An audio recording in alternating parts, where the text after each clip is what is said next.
ಕಾಳು ಅಂದ್ರೆ ಯಾರಿಗೆ ಇಷ್ಟ ಇಲ್ಲ ಹೇಳ್ರಿ, ಎಲ್ಲರಿಗೂ ಇಷ್ಟ ಆಗುವಂತಹ ಈ ಅವರೆಕಾಳನ್ನ ಬಳಸಿ ಒಂದು ಮಸಾಲ ಗ್ರೇವಿ ಮಾಡೋದು ಹೆಂಗಂತ ಹೇಳ್ಕೊಡ್ತೀನಿ. ನಮಸ್ಕಾರ ಫ್ರೆಂಡ್ಸ್, ನಾನು ನಿಮ್ಮ ಮಮದು. ಉತ್ತರ ಕರ್ನಾಟಕದ ಅಡುಗೆಗಳು ಚಾನಲ್ನ ವೀಕ್ಷಿಸುತ್ತಿರುವ ನಿಮಗೆಲ್ಲರಿಗೂ ನನ್ನ ಚಾನಲ್ಗೆ ಸ್ವಾಗತ. ಇವತ್ತಿನ ದಿನ ಚಪಾತಿ ಪೂರಿ ಜೊತೆ ಒಂದು ಬೆಸ್ಟ್ ಕಾಂಬಿನೇಷನ್ ಅವರೆಕಾಳು ಮಸಾಲ ಗ್ರೇವಿ ಮಾಡೋದು ಹೆಂಗಂತ ಹೇಳ್ತೀನಿ ಬರ್ರಿ. ಮೊದಲಿಗೆ ಒಂದು ಬೌಲ್ನಷ್ಟು ಅವರೆಕಾಳನ್ನ ಸ್ವಚ್ಛ ಮಾಡಿಕೊಂಡು ತೊಳೆದು ಹಾಕ್ಕೊಂಡೇನಿ.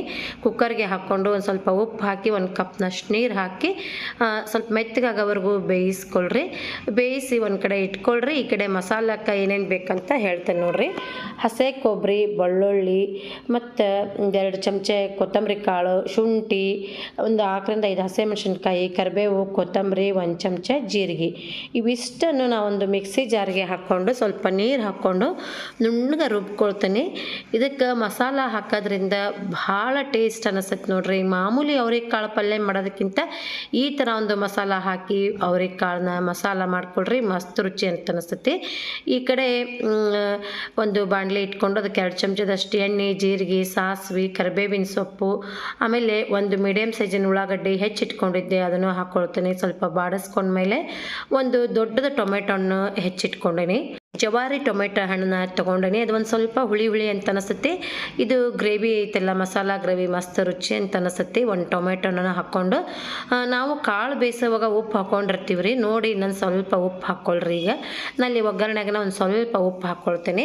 ಹಂಗೆ ಒಂದು 1/4 ಚಮಚದಷ್ಟು ಅರಿಶಿನ ಪುಡಿನೂ ಸೇರಿಸ್ಕೊಳ್ತೀನಿ. ನೀವು ಕಾಳು ಬೇಯಿಸೋವಾಗೂ ಸಹಿತ ಉಪ್ಪು ಅರಿಶಿನ ಪುಡಿ ಹಾಕ್ಕೋಬೋದು. ಆಮೇಲೆ ಈಗ ಇಷ್ಟ ಹಾಕ್ಕೊಂಡು ಚೆಂದಾಗೆ ಎಲ್ಲ ಫ್ರೈ ಮಾಡ್ಕೊಳ್ತೀನಿ. ಅದಾದಮೇಲೆ ನಾನೇನು ರುಬ್ಬಿಟ್ಕೊಂಡಿದ್ನೆಲ್ಲ ಮಸಾಲ, ಅದನ್ನು ಮಸಾಲ ಹಾಕ್ಕೊಂಡು ಒಂಚೂರು ಇದನ್ನ ಒಗ್ಗರಣೆ ಜೊತೆನ ಇದನ್ನ ಬಾಡಿಸ್ಕೊಳ್ತೀನಿ. ಒಂಚೂರು ಹಸಿ ವಾಸನೆ ಇದೆಲ್ಲ ಹೋಗಲಿ. ಅದಾದಮೇಲೆ ಇದಕ್ಕೆ ಒಂದು ಅರ್ಧ ಕಪ್ನಷ್ಟು ನೀರು ಹಾಕ್ಕೊಳ್ತೀನಿ. ಹಾಕ್ಕೊಂಡು ಒಂದು ಸ್ವಲ್ಪ ಕುದಿಸ್ಕೋಬೇಕು. ಅದೆಲ್ಲ ಮಸಾಲೆ ಎಲ್ಲ ಚೆಂದಾಗಿ ಹೊಂದ್ಕೋಬೇಕು ನೋಡ್ರಿ. ಕುದಿಸ್ಕೊಂಡ್ಮೇಲೆ ನಾವು ಬೇಯಿಸಿಟ್ಕೊಂಡಿರ್ತೀವಲ್ಲ ಅವನ್ನ ಕಾಳನ್ನ ಇದಕ್ಕೆ ಹಾಕ್ಕೋಬೇಕು. ಕಾಳನ್ನ ಹಾಕ್ಕೊಂಡು ಒಂದು 2-3 ನಿಮಿಷದವರೆಗೂ ಕುದಿಸ್ಕೊಳ್ರಿ. ಈ ಒಂದು ಮಸಾಲ ಗ್ರೇವಿ ಐತಿಲ್ಲ, ಚಪಾತಿ ಜೊತೆ, ಪೂರಿ ಜೊತೆ ಮತ್ತು ರೊಟ್ಟಿ ಜೊತೆನೂ ಮಸ್ತ್ ಕಾಂಬಿನೇಷನ್ ನೋಡ್ರಿ. ಬಹಳ ರುಚಿ ಅಂತ ಅನಿಸುತ್ತೆ. ಮತ್ತು ಮಸಾಲ ಒಂದು ರುಬ್ಬಿಟ್ಕೊಂಡ್ಬಿಟ್ರೆ ಜಲ್ದಿನ ಮಾಡ್ಕೋಬೋದು. ಇವತ್ತಿನ ಈ ರೆಸಿಪಿ ನಿಮಗೆಲ್ಲ ಇಷ್ಟ ಆಗೈತೆ ಅಂತ ಅಂದ್ಕೊಂಡಿನಿ. ಹಂಗೆ ನಿಮ್ಮ ಫ್ರೆಂಡ್ಸ್ಗೆಲ್ಲ ವಿಡಿಯೋನ ಶೇರ್ ಮಾಡಿರಿ. ಹೊಸದಾಗಿ ಯಾರು ನನ್ನ ಚಾನಲ್ ನೋಡೋರು ಪ್ಲೀಸ್ ನನ್ನ ಚಾನಲ್ನ ಸಬ್ಸ್ಕ್ರೈಬ್ ಮಾಡ್ಕೊಂಡು ವಿಡಿಯೋ ನೋಡಿರಿ. ಈಗ ಒಂದು 2-3 ನಿಮಿಷದವರೆಗೂ ಕುದಿಸ್ಕೊಂಡ್ಮೇಲೆ ಮೇಲೆ ಒಂದು ಸ್ವಲ್ಪ ಕೊತ್ತಂಬರಿ ಸೊಪ್ಪು ಹಾಕ್ಕೊಂಡು ಸ್ಟವ್ ಆಫ್ ಮಾಡ್ಕೊಳ್ತೀನಿ. ನಾನು ಇವತ್ತು ಚಪಾತಿ ಮಾಡಿದ್ದೆ ಮಧ್ಯಾಹ್ನದ ಊಟಕ್ಕೆ. ಆ ಚಪಾತಿ ಜೊತೆ ಈ ಒಂದು ಅವರೆಕಾಳು ಮಸಾಲ ಗ್ರೇವಿನ ಸರ್ವ್ ಮಾಡ್ಕೊಳ್ತೀನಿ. ಚಪಾತಿ ಒಂದು ಸಾಫ್ಟ್ ಆಗಿರುವಂತಹ ಚಪಾತಿ ಜೊತೆ ಈ ಮಸಾಲ ಗ್ರೇವಿ ಮಸ್ತ್ ಕಾಂಬಿನೇಷನ್ ಅಂತ ಅನಿಸ್ತು. ಎಲ್ಲರೂ ನಮ್ಮ ಮನೆಗಂತೂ ಬಹಳ ಇಷ್ಟಪಟ್ಕೊಂಡು ತಿಂದರು.